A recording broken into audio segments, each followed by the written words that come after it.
Seguimos avanzando en contexto global para traerles todas las noticias internacionales. Yo soy Rodrigo Sedano, vamos ya con ellas. En Brasil, al menos 64 muertos deja la operación policial más letal en la historia de Río de Janeiro. El operativo movilizó a unos 2.500 uniformados y fue dirigido contra el Comando Vermelho, una de las bandas criminales más poderosas del país. Y el primer ministro de Jamaica declaró al país como zona catastrófica tras el impacto del huracán Melissa.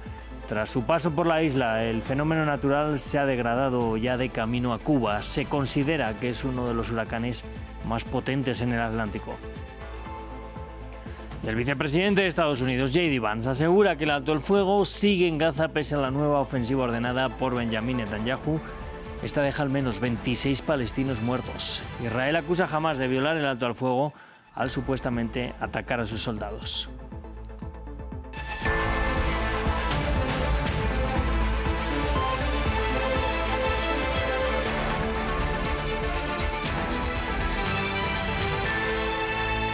Pues vamos a abrir este informativo en Río de Janeiro, que se ha convertido en un escenario de guerra. La policía civil y militar ejecutaron la operación más letal de la historia de la ciudad, que dejó 64 muertos y 81 personas detenidas. El operativo fue en contra del Comando Vermelho, uno de los grupos criminales más poderosos del país y el más antiguo. Ante la presión policial, el grupo armado respondió disparando con drones. Human Rights Watch ha calificado de tragedia y pide que se investigue cada muerte de manera individual. Vamos a hablar hoy precisamente con César Muñoz. Él es director de Human Rights Watch en Brasil. En primer lugar, gracias por estar con nosotros esta noche. Ustedes piden una investigación sobre las muertes caso a caso y tildan de desastre la operación. ¿Creen que ha habido abusos policiales? Gracias, Rodrigo. Mire, yo creo que una operación policial que termina con la muerte de más de 60 personas, incluyendo de policías, no puede ser calificada de otra manera que un desastre. Es una tragedia para las familias y es un tipo de operativo que la policía de Río de Janeiro lleva haciendo durante años y que no tiene eficacia. Al final, este tipo de acciones no desmantelan los peligrosísimos grupos criminales que hay en Río y crean más inseguridad en los barrios donde ocurren, que son barrios de pobres, favelas, donde la mayoría de las víctimas son personas negras.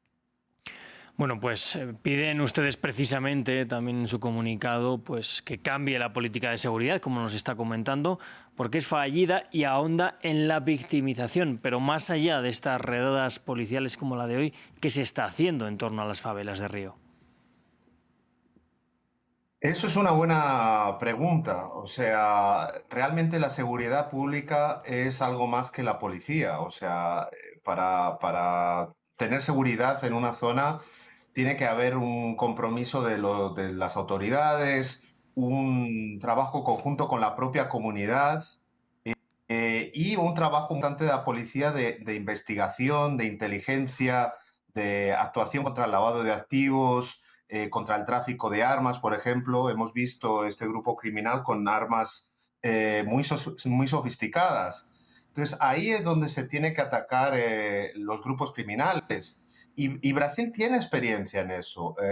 Recientemente hubo una operación muy importante en Sao Paulo contra el primero comando da capital, que es el otro gran grupo criminal de Brasil, que actuó contra los negocios lícitos donde ellos se habían infiltrado, ¿no? Entonces fue una acción muy importante sobre el lavado de activos, por ejemplo.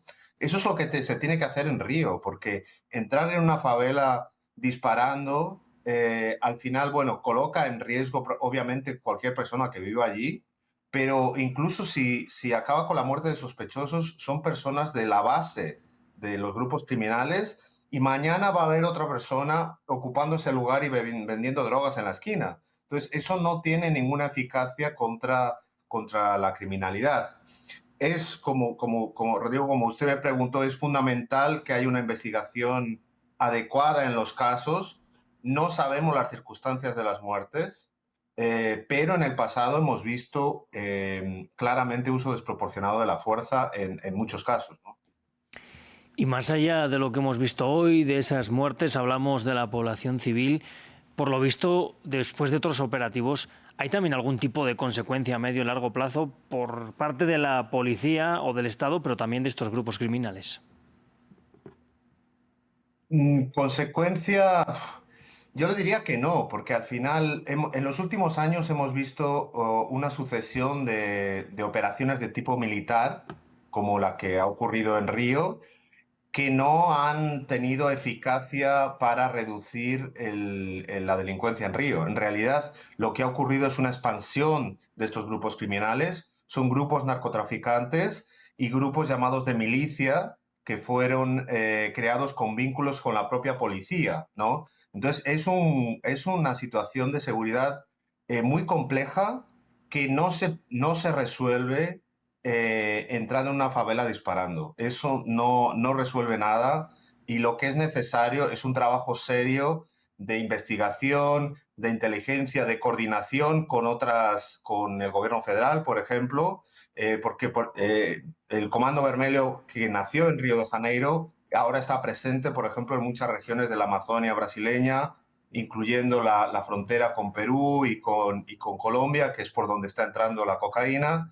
Entonces, realmente Río no puede resolver este problema solo. Es necesaria una acción conjunta de los entes del Estado, pero dentro de la legalidad. Claro. Pues César Muñoz, le agradecemos que haya estado este ratito con nosotros aquí esta noche. Gracias a ustedes.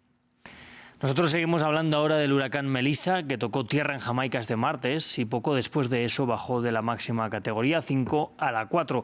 Esto significa que tiene vientos de hasta 230 kilómetros por hora y sigue siendo extremadamente peligroso, como lo calificó el Centro Nacional de Huracanes de Estados Unidos.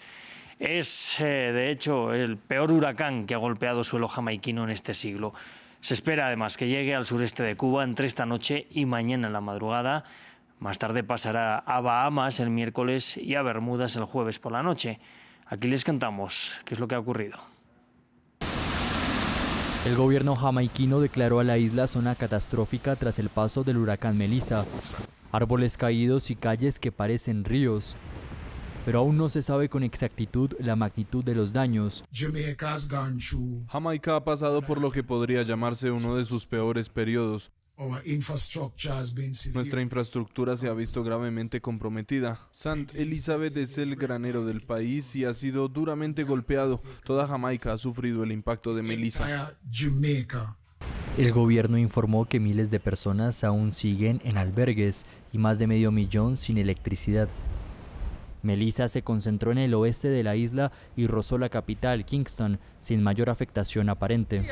Lo siento mucho por quienes fueron afectados, porque son mis compatriotas jamaiquinos y nos queremos, ¿verdad? Y ya saben cómo les voy a hablar a muchos de ellos. Somos uno, así que lo sentimos mucho, de verdad, por quienes resultaron heridos. La tormenta parecía estar desapareciendo y si lo miras sería como si nos encontráramos con algo peligroso que simplemente se desvía y se desplaza, llevándolo a casi toda la zona rural. Aunque el ojo del huracán Melissa ya atravesó Jamaica, las condiciones siguen siendo muy peligrosas en toda la isla y la alerta de huracán continúa. Según el Centro Nacional de Huracanes de Estados Unidos, es probable que los vientos destructivos continúen en Jamaica esta noche. Melissa ahora emerge de la costa noroeste cerca de Montego Bay y se desplaza hacia Cuba. Se espera que Melissa toque tierra en la madrugada del miércoles como un potente huracán mayor. Por lo tanto, se esperan vientos destructivos generalizados cerca de su núcleo a medida que avanza por el sureste de Cuba. Aunque debilitado levemente a un huracán de categoría 4, Melissa es el tercer huracán más intenso observado en el Caribe después de Vilma en 2005 y Gilbert en 1988. Y en Colombia la policía anunció la detención de Simeón Pérez Marroquín, alias El Viejo, en relación al asesinato del precandidato presidencial Miguel Uribe. Según las autoridades, Marroquín habría sido el encargado de planear, ejecutar y ordenar el sicariato del senador Uribe.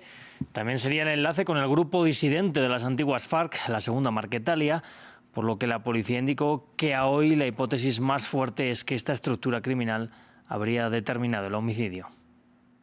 Esta persona sería posible enlace con la estructura criminal que determinó el homicidio contra el senador Miguel Uribe.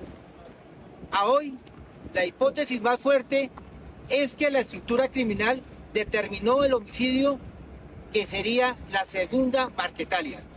El viejo habría sido la persona encargada de planear, ejecutar y ordenar el componente sicarial y el homicidio del señor senador. Bueno, dejamos América Latina para irnos hasta la Franja de Gaza. Allí Israel ha matado al menos a 26 palestinos en la renovada ofensiva ordenada por Benjamin Netanyahu. Pese a ello, el vicepresidente de Estados Unidos, J.D. Vance, asegura que la tregua sigue adelante.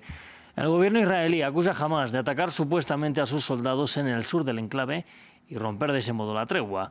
El grupo islamista negó que tuviera conexión con los hechos en Rafah y anunció que aplazó la entrega del cuerpo de otro rehén prevista para este mismo martes. Nos lo cuenta Valentina Torres Sánchez.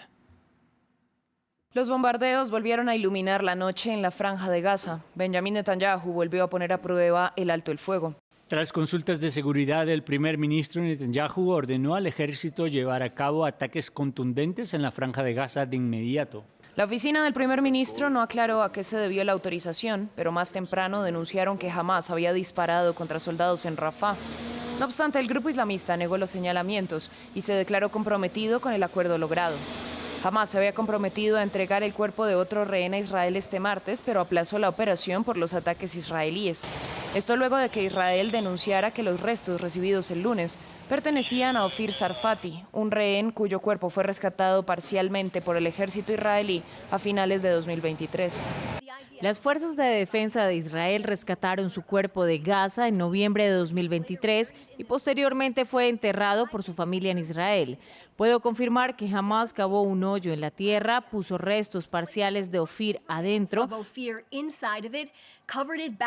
los cubrió con tierra y los entregó a la Cruz Roja. El ejército captó la secuencia entera con un dron militar. El gobierno de Tel Aviv advirtió de serias repercusiones contra Hamás.